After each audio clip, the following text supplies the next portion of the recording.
ارسو کلالونه دي 2 روپۍ پې نه کېږي غرق ته خوارو زړونه دي 2 روپۍ پې نه کېږي واخله پکوړو والا رزق لای کڅوړه کا خخه کتابونه دي 2 روپۍ پې نه کېږي واخله پکوړو والا رزق لای کڅوړه کا خخه کتابونه دي 2 روپۍ پې نه کېږي تا سره مرمۍ وینو څومره ګرانې خرڅ شوې ما سره ګلونه دي او 2 روپۍ پې نه کېږي تا سره مرمۍ وینو څومره ګرانې خرڅ شوې ما سره ګلونه دي 2 روپۍ پې نه کېږي یو جیب مې د واډک بل د ډېر ښه ډېر ښه دی څومره ښه شعرونه دي مونږ سره د سرو شرابو ښکلو روپۍ چرته دي تاسو په روپو کېږئ او ښکلو روپۍ چرته دي مونږ د وربشو په ډوډۍ د جمعې شپې روڼ کړې مونږ سره په ډمو د شیندلو روپۍ چرته دي مونږ د وربشو په ډوډۍ د جمعې شپې روڼ کړې مونږ سره په ډمو د شیندلو روپۍ چرته دي تاسو چې څه غواړئ هغه هر یو څیز روپۍ غواړي ما سره بچیانو نازولو روپۍ چرته دي لیونی شوی دی وجل به غواړي د پورې سپي ته مې مازغه خراب دی تندر به لویږي په تندي به لګي بس یو سړي ته مې مازغه خراب دی لیونی شوی دی وجل به غواړي د پورې سپي ته مې مازغه خراب دی تندر به لګي تندر به لویږي په تندي به لګي بس یو سړي ته مې مازغه خراب دی وایي چې په سرو غرمو په سرو لمبو به ګرځو په لرو برو پښتنو به ګرځو په بیټکونو او حجرو به ګرځو چې څوک خفه دي په هغو به ګرځو په کومو لارو چې باچا خانتلی په هغو لارو او کوڅو به ګرځو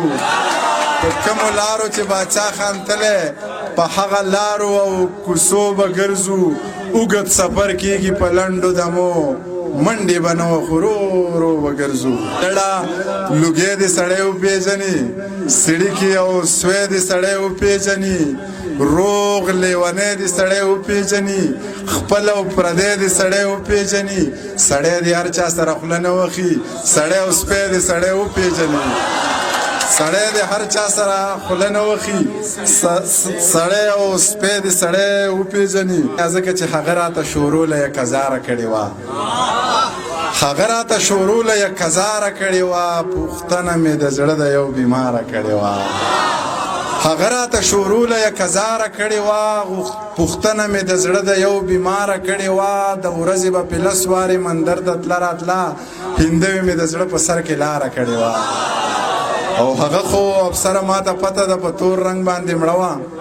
هغه خو ما ته پته ده په تور رنګ باندې مړه ده د سره جوړی بیخي زما دپاره کړې وه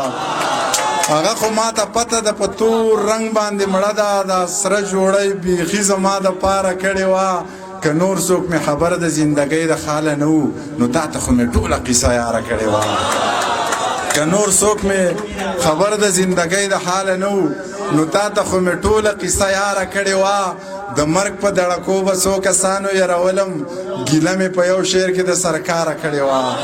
د مرګ په دړکو به څو کسانو یرولم ګیله مې په یو شعر کې له سرکاره کړې وه که یاد دې شي د پورې غره په سر د زړګي سره